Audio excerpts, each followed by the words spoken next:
Singing News Radio, the voice of Southern gospel music. Well, it is that day of the week where I look through that Singing News free email newsletter. And if you got yours in your email inbox last night, you see Ernie Phillips, the little giant from the Kingsmen remembered. And we are pleased to have Singing News magazine publisher Danny Jones and associate publisher Rick Francis in studio with us.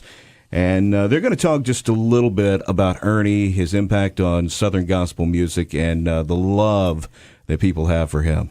The little giant, Ernie Phillips, that name was given to him by the late Jim Hamill, and he truly was. Now, Ernie may have been all of 5 foot tall. I forgot the exact height. I've seen him that much. But let me just tell you, when he walked onto a stage, you know, the Kingsmen's presence at that time, when Ernie was there, was huge anyway. But when Ernie walked on the stage, it was over. That's, you know, you could see the other groups lining up on the side of the stage to watch what was about to happen. And I can recall seeing this many, many times. Jim Hamill standing next to little Ernie Phillips. You know, we're talking about a big contrast there. And I can remember many times at the end of a song, that one of their 3 chords in a cloud of dust songs, Jim Hamill would grab Ernie and literally sling him off the front of the stage. We've seen that many times. Ernie would hit the ground running, never miss a note, you know, keep right on going. And you think about all the songs that Ernie's tenor voice is featured on, of course, Excuses. Who will ever forget? Why he wouldn't even shake my hand.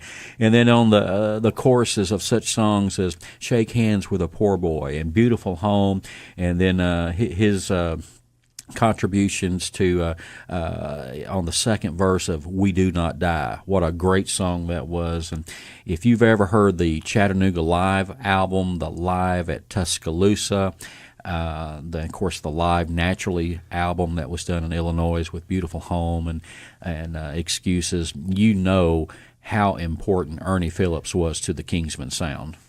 And what a man of integrity Ernie was. And you mentioned Chattanooga Live. Not only when people are talking about great Kingsmen albums, but when people are talking about all-time great Southern gospel live albums, they always go back to Chattanooga Live by the Kingsmen, which featured Ernie, Squire, of course Ray Dean was there, Hamill. It's an iconic album in Southern gospel music. One of the best live albums I've ever heard. Wow. You know, the Kingsmen were known as the masters of the live album. And no wonder. I mean, just think about all those great live albums. Nick Bruno played the piano on Chattanooga Live, and then their next live album, that's when a lot of people were introduced to Anthony Berger. But Nick Bruno told me one time there was such an incredible spirit that night in Chattanooga that it was like they could not fail. You know, God had this thing taken care of from the word go. And it truly has become one of the most loved albums of gospel music. Well, Ernie Phillips continues to be remembered online. You can see testimonies from Chris Jenkins, from Ray Dean Reese, and others on our Facebook page. And, of course, you can read more about the life of Ernie Phillips in the news section at singingnewsradio.com.